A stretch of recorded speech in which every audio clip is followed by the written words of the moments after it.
Hello, my name is Il and I'm Senior Research Coordinator at United Nations Research Institute for Social Development, or UNRISD. I'm in charge of the Alternative Economies for Transformation program. I'm very happy to have an opportunity to talk with you today at capacity building of social and solidarity ecosystem of Asian countries, organized by Global Civlc Sharing in partnership with GCEP and UNRISD.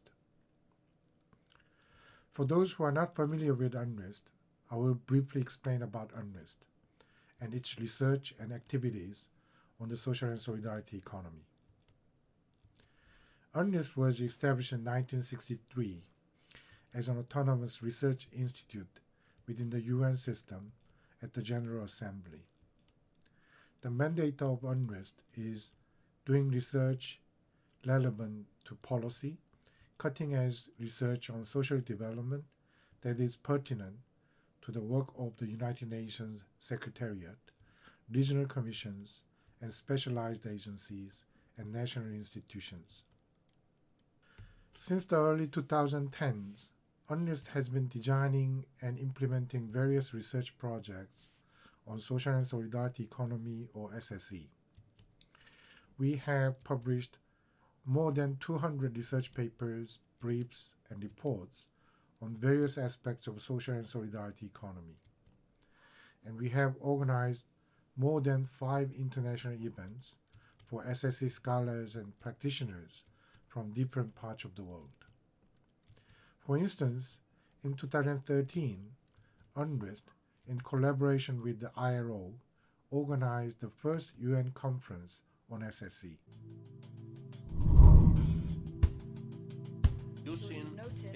The solidarity and social economy has become really a worldwide movement. How to guarantee the reproduction and development of life with dignity for all.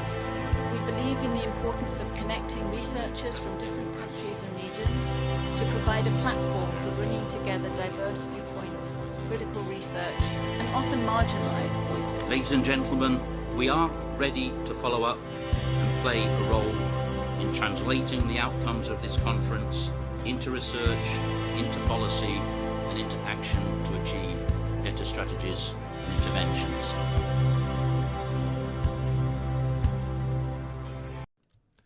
And in the same year, UNRISD, together with UN agencies, organized the UN Interagency Task Force on Social and Solidarity Economy.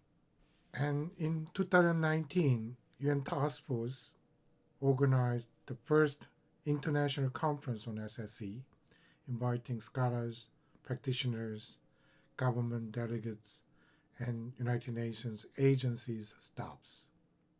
When the UN Task Force for Social Solidarity Economy was created in 2013 as a multilateral platform of all stakeholders to create more awareness on the value and potential of social solidarity economy within the UN system, it is interesting to note that at the very same month and year of 2013, many of local government and social solidarity economy networks, expert and national international organizations engaged in promoting social solidarity economy from different regions have also gathered in Seoul, adopting the Seoul Declaration to continue knowledge sharing on good practices of public policy to support social solidarity economy. The challenge that we need to accept and recognize is that the social and solidarity economy has got a key role to play, and we all recognize that here, but it is not adequately positioned in the world economy to make the impact that it can and should be making.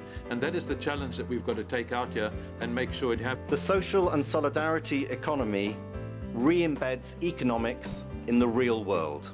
That is, economic activity that takes place within societies and for people, and reflects common values of cooperation, respect, democratic participation, and fairness.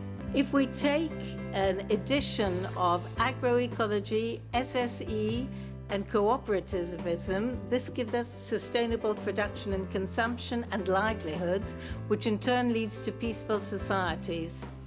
These debates are very timely because they happen in a global context in which there are a wealth of methodologies and tools which make sometimes difficult for social economy organizations to navigate into this ocean. As effective in implementing the SDGs, particularly through the regeneration of local assets, allowing people to experience sustainable development by participating in concrete initiatives. This is a good opportunity for us to kind of review all those processes or steps we've taken to reach this moment. What should be the next steps we have to take to move forward? We have Article 45 of the Italian You can see this figure. This is the figure during the Estamos hablando de la generación de más de 700.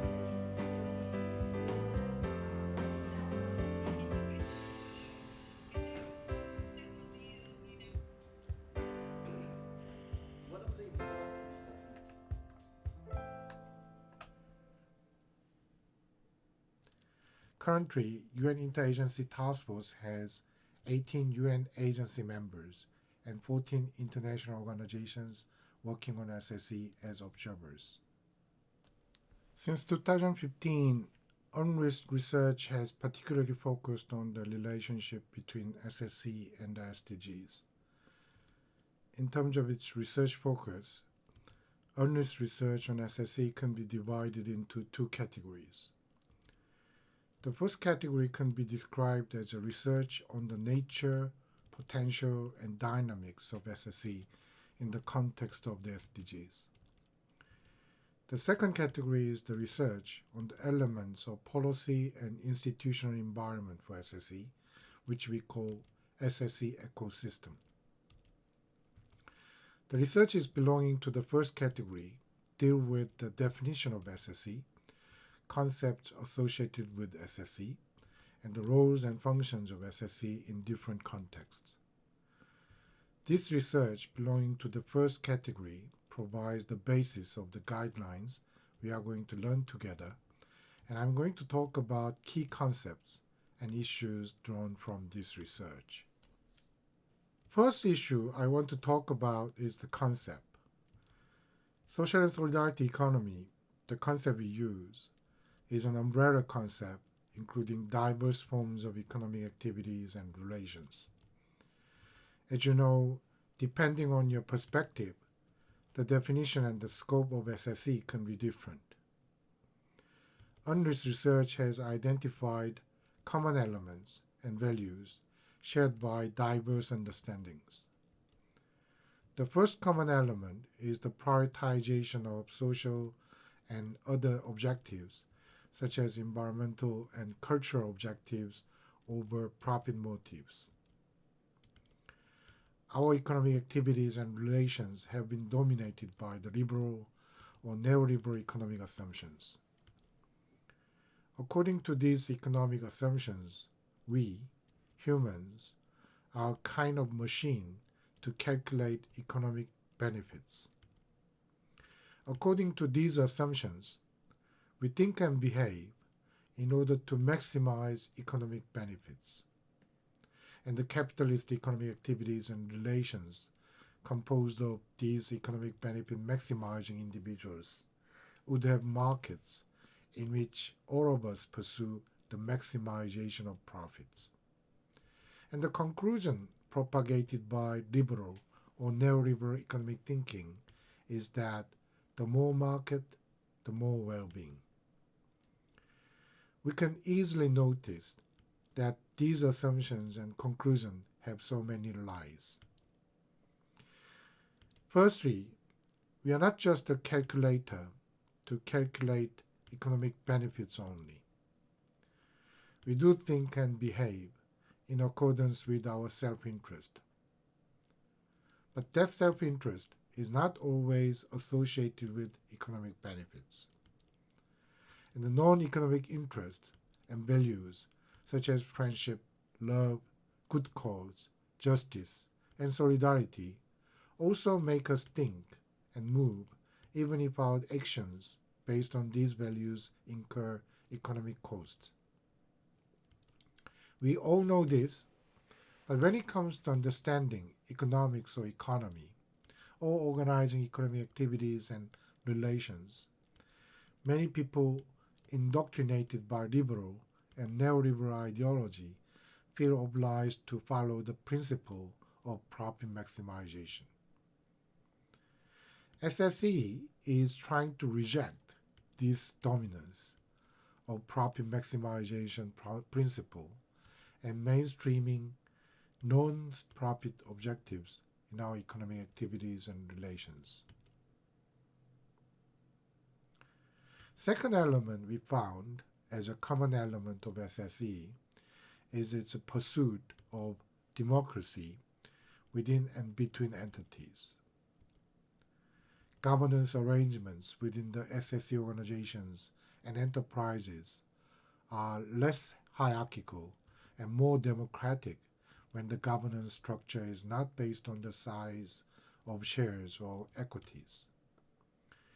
Within this democratic governance structure, SSE promotes more equitable patterns of income or profit distribution. And this democratic governance structure and more equitable patterns of income and profit distribution politically and economically empower low-income and vulnerable groups, which contributes to enhancing economic and political democracy in society.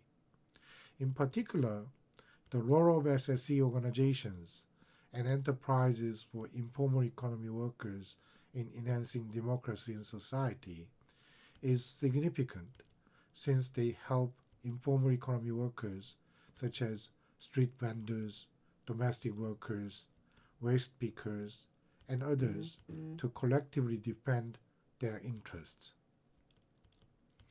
Third element shared by all SSE organizations and enterprises is all the SSE organizations and enterprises are guided by non-economic principles and practices such as cooperation, solidarity, ethics, and democratic self-management. None of SSE organizations and enterprises are guided by principles such as growth or productivity increase. They are important issues, but not the core principles and practices that move organizations away from principles of cooperation, solidarity, ethics, and democracy. With these characteristics, SSE organizations and enterprises contribute to achieving multiple SDGs. For instance, the 2017 UNRIS GCEP Joint Research on Seoul, Republic of Korea examined the contributions of 250 certified social economy entities to achieving the SDGs. From this research, we found, first, all the SSE organizations aim to address multiple SDGs associated with social and environmental dimensions, as well as economic dimension. And secondly, institutional and policy ecosystem which has been developed in tandem with grassroots level SSE initiatives played a significant role in increasing the number of SSE organizations and enterprises which contributed to achieving multiple SDGs. This second finding leads us to the second category of UNRIS research on SSE, that is, research on SSE ecosystem. Ecosystem is a terminology mainly used in the scientific study of nature. According to this discipline, an ecosystem is a physically defined environment made up of two inseparable components. The first is the biotope, which is a particular physical environment with specific physical characteristics such as the climate, temperature, humidity, and concentration of nutrients. The other is the biosynosis, which is a set of living organisms such as animals, plants, or microorganisms that are in constant interaction and interdependence. In the field of policy study, ecosystem is understood as the one composed of four inseparable components in policy design implementation and monitoring, and evaluation processes. Those four core elements are policy stakeholders, policy process, institutions, and policies. UNRIS research has focused on these four elements constituting SSE ecosystem. Who are the stakeholders who gain or lose through the outcomes of policies? What institutions and policies are needed to promote SSE organizations and enterprises? What kind of benefits and loss stakeholders would have from which policies and institutions? How should those institutions and policies for SSE be designed and implemented? We have done various research to provide answers to these questions, and one of those researches is the guidelines for local governments on policies for social and solidarity economy. For the introduction of the guidelines, I'd like to invite my friend Nunchi. Nunchi has a great interest in UNRIS research and observed the whole process of this research project from the beginning. Nunchi, are you there? Floor is yours. Hello, everyone. My name is Nungchi Bakdan. Today, I am going to introduce the guidelines for local governments on policies for social and solidarity economy, which was produced by United Nations Research Institute for Social Development, or UNRIS, in collaboration with Global Social Economy Forum, or GSIF.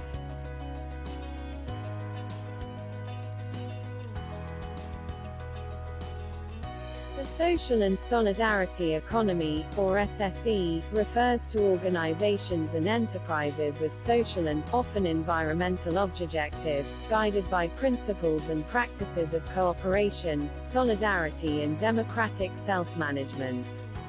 UNRIS and GSIF have been promoting SSE over the last decade. But they had a big concern. It was how to promote SSE and help it to contribute to achieving the SDGs at the local level. So they decided to co-produce guidelines on policies to promote SSE in local context, which is particularly helpful to local policymakers and practitioners at the local level. After 1.5 years research, the project, entitled Promoting SSE Through Public Policies, has produced case studies on 7 cities such as Barcelona, Spain, Dakar, Senegal, Durban, South Africa, Liverpool, the UK, Mexico City, Mexico, Montreal, Canada, and Seoul, Republic of Korea. In addition to these 7 case studies, finally, this guidelines for local governments on policies for social and solidarity economy was published in January 2021. The guidelines have 10 chapters including introduction. 9 chapters are dealing with core themes of SSE ecosystem. They are: Chapter 2 Co-construction of public policy for SSE, Chapter 3 Legal frameworks for SSE, Chapter 4 Mainstreaming SSE in development plans, Chapter 5 Supporting organizations for SSE, Chapter 6 Capacity building for SSE, Chapter 7 Access to finance for SSE, Chapter 8 Access to markets for SSE, Chapter 9 Awareness raising and advocacy for SSE, and finally, Chapter 10 Mapping of SSE, research and data collection. All the chapters begin with an introduction explaining the topic and highlighting its importance and implications for SSE.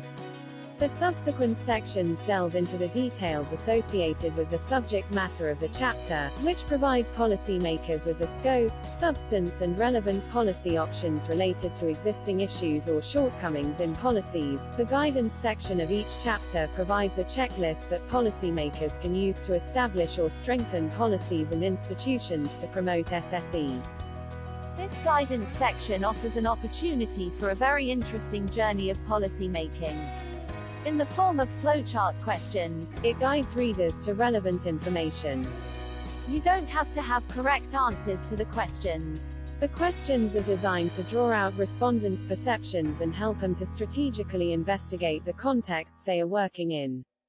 Following the questions of the flowchart, they can establish what processes are needed to improve current policies and institutions for SSE, communicate with others, document institutions and policies in question and help plan actions. For instance, the guidance section on developing SSE legislative frameworks provides a practical checklist to policymakers of subnational governments who are committed to initiating or strengthening existing laws promoting SSE and policy frameworks, in a spirit of co-construction with SSE stakeholders and other relevant actors. It has two sub-guidance sections for those who initiate the process of developing SSE legislative frameworks and those who improve existing legal frameworks. The authors of the guidelines, Hamish Jenkins, Ilchong Yi, Samuel Brulesauer and Karmeni Chadha, recommend this guideline as training material for multi-stakeholder group exercises. They are very much confident that collective exercise to follow the questions of the flowchart in guidance section will create spaces where participants can exchange knowledge, experience and views on institutions, policies and processes and deepen their understanding about how to create and strengthen as SSE ecosystem. You can download all the papers and guidelines on the project webpage of Promoting SSE through Public Policies at UNRISD's website www.unrisd.org. That is all from me. Thank you for listening. Everyone, bye for now. Bye-bye. This presentation is made by me, Nuchi Baekdan, together with Chong Film.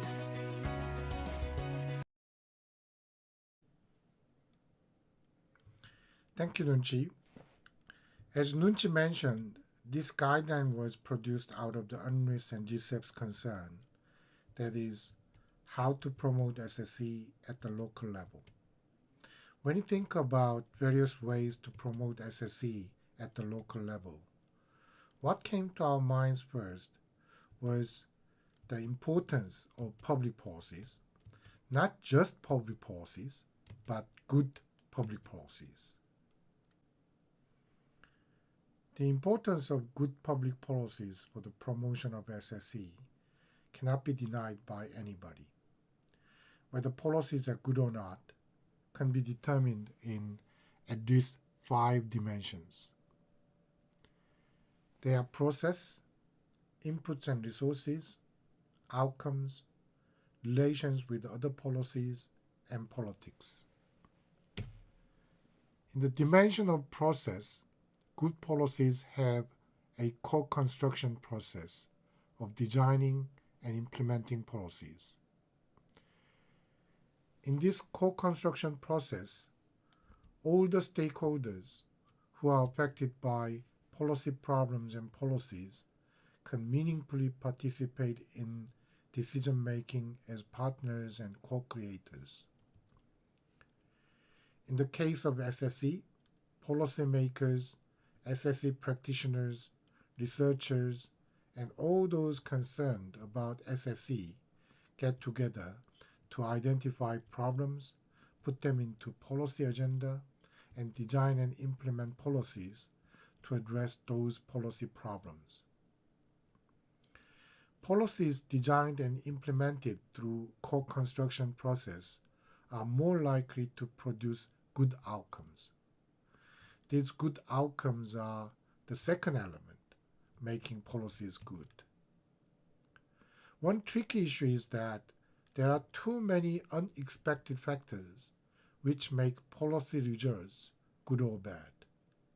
Sometimes policies made by an excellent co-construction process may not produce good results because of unexpected factors which are beyond the control of those participating in the co-construction process, such as natural disasters, global economic crisis, or, of course, pandemics like COVID-19.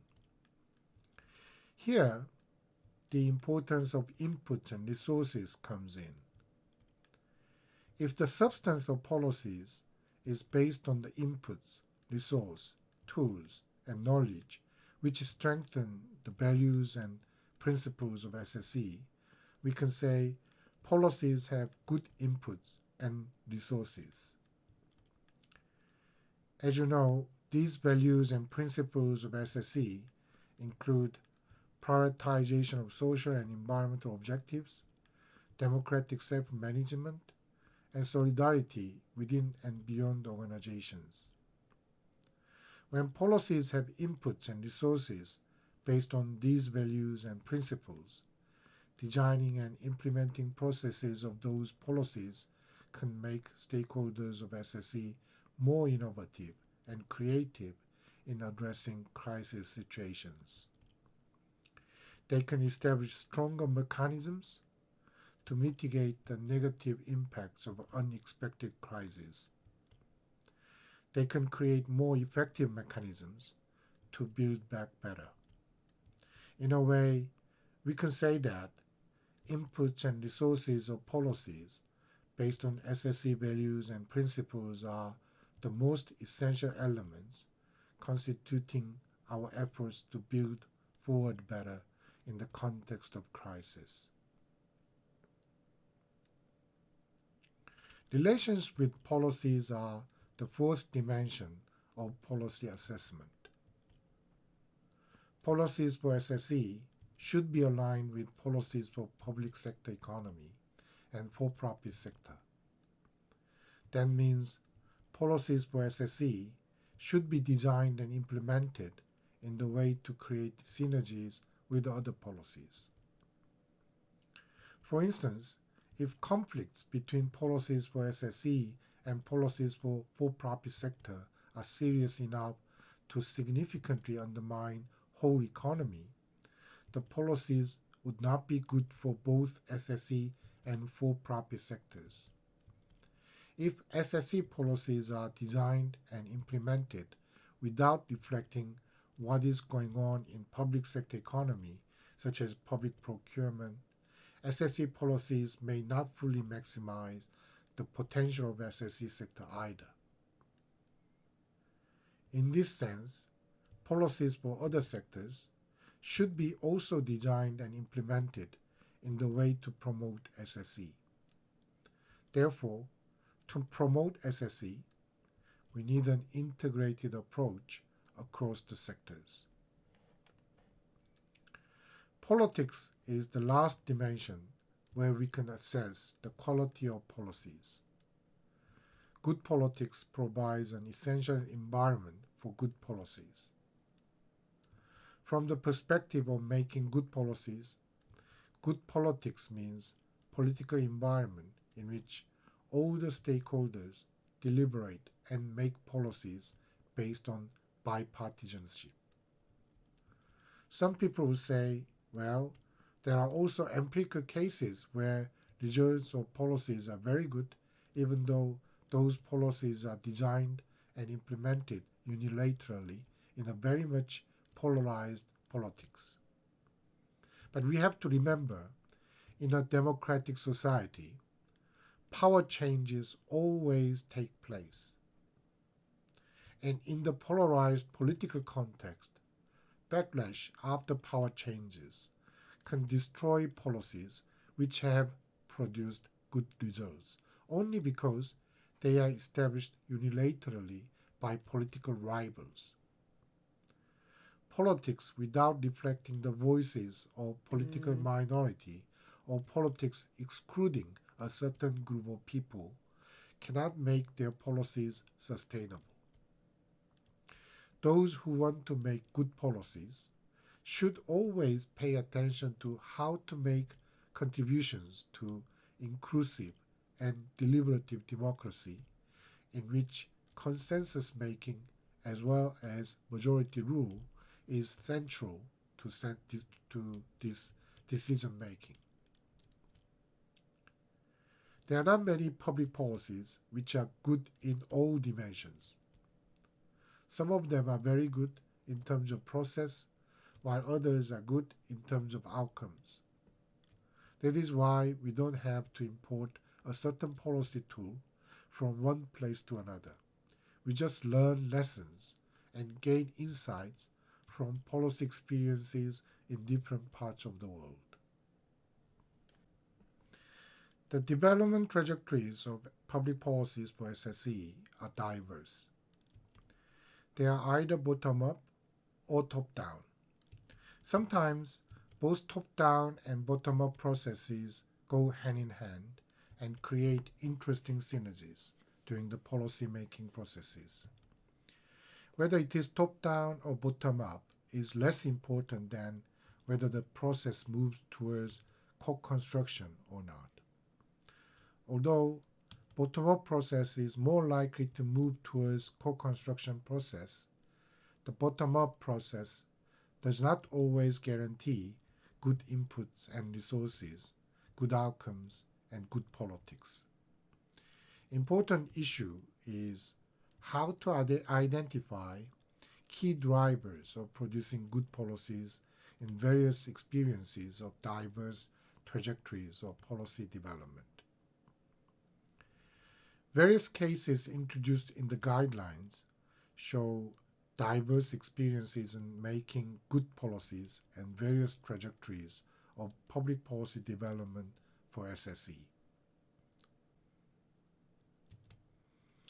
I understand this year, this capacity workshop will deal with 4 important areas of SSE ecosystem, which are co-construction of public policies, legal frameworks for SSE, mainstreaming SSE in development plans, and supporting organizations for SSE. These areas correspond to chapters 2, 3, 4, and 5 of our guidelines.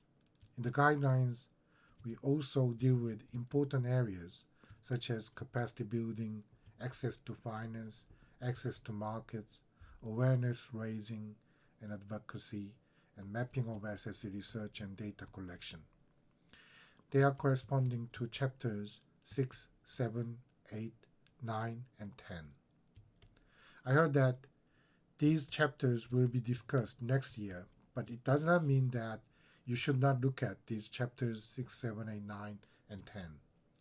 I rather encourage you to read all these chapters since they are all interconnected with each other, and sometimes you cannot have solutions when you just focus on chapters 1, 2, 3, 4, and 5 and ignore chapters 6, 7, 8, 9, and 10. Guidelines has a structure like a dictionary. When you have a question and doubt about a certain issue, you will be asked to look for answers in different parts of the guidelines. So when you have some questions about the issues of the chapters 2, 3, 4, and 5, you may be asked to look for answers in chapters 6, 7, 8, 9, and 10. In addition, there are many interesting features in the guidelines. Firstly, we had a series of interviews with policymakers of different countries to identify important issues and areas of policies for SSE when we made this guideline. In a way, the guidelines itself is based on co-construction approach, and therefore it was written from the perspective of policymakers who are willing to promote SSE in their local areas.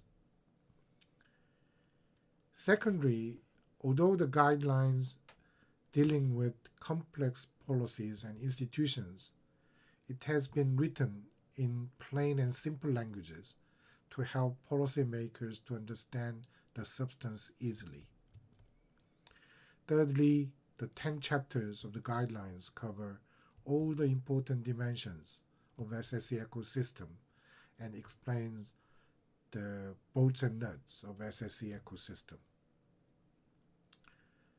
Finally, each chapter, except for introduction chapter, has flowchart system of questions and answers, which will guide users to relevant information. Then let's learn how to use this guidance section, including questions and relevant information. As I mentioned, every chapter of guidelines has guidance section composed of questions which will guide you to explore necessary knowledge and information related to the issues you want to know more about. When you follow the questions, You don't have to worry about whether you have the right answer to that question. If you think your answer is no, you can go to the relevant parts indicated by the guidance question and find out information on the cases of different cities to draw lessons. When it is not clear whether your answer is yes, please choose no as your answer, since you can get your ideas and thoughts on the issue much clearer by checking and reading relevant parts indicated by guidance questions. If you think your answer is yes, you just share your cases with others and move on to the next question.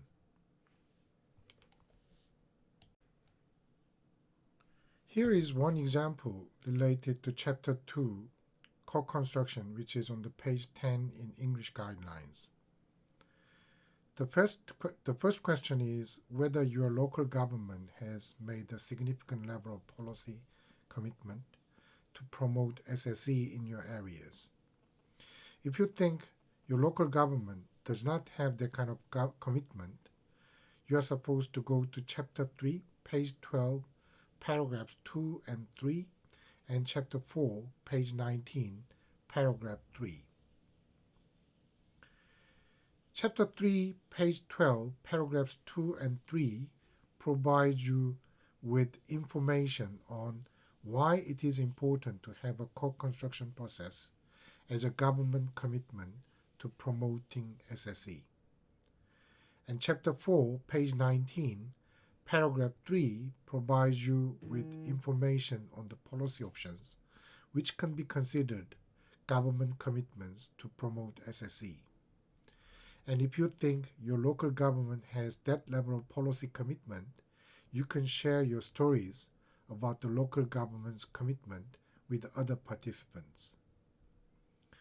Through this exercise, you will know what local government actions would signify a significant level of policy commitment to promote SSE and understand why co-construction is central to these actions. And then everybody can move on to the next question. And the next question is whether your local government is willing to work across its sectoral and institutional boundaries. If you think your local government is not willing to work across its sectoral and institutional boundaries, you are supposed to go to Chapter 4, page 19, and paragraph 5, which continues until page 20.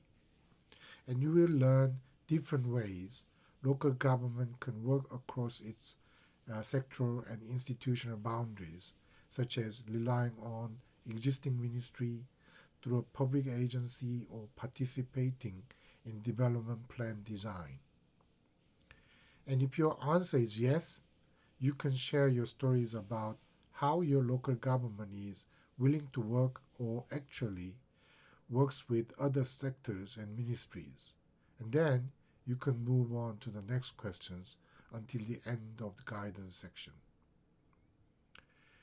As you may have already noticed, these guidance questions do not provide tailor-made answers to your specific question.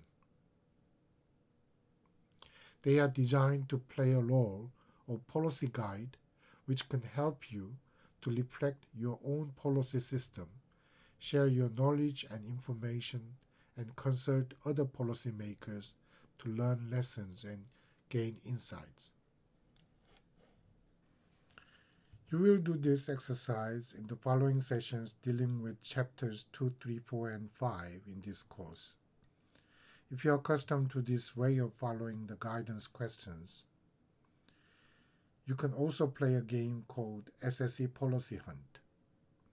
Since we are doing online course like this, we cannot do this game this year, but I hope next year, if we can do offline course, we can play this interesting game which will invite us to an interesting journey to explore the world of SSE policies and institutions.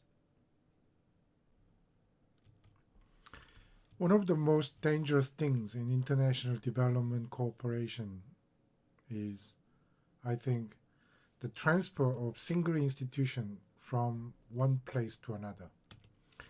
When we learn a policy or program from other countries, we need to pay attention to the historical, political, economic, natural, and cultural context where that policy or program was developed. And then we need to learn the lessons, not copy and install that single policy or institution. Therefore, in these guidelines, the information on other countries' cases is not the tailor-made answer, but the reference from which you have to draw the lessons to come up with your own ideas for solutions. And you discuss these ideas with other participants. And then you go back home with those ideas and discuss with all the stakeholders to establish your own policies and institutions for your country and society. We have just started kind of long journey of 2 weeks. I hope you can enjoy this journey.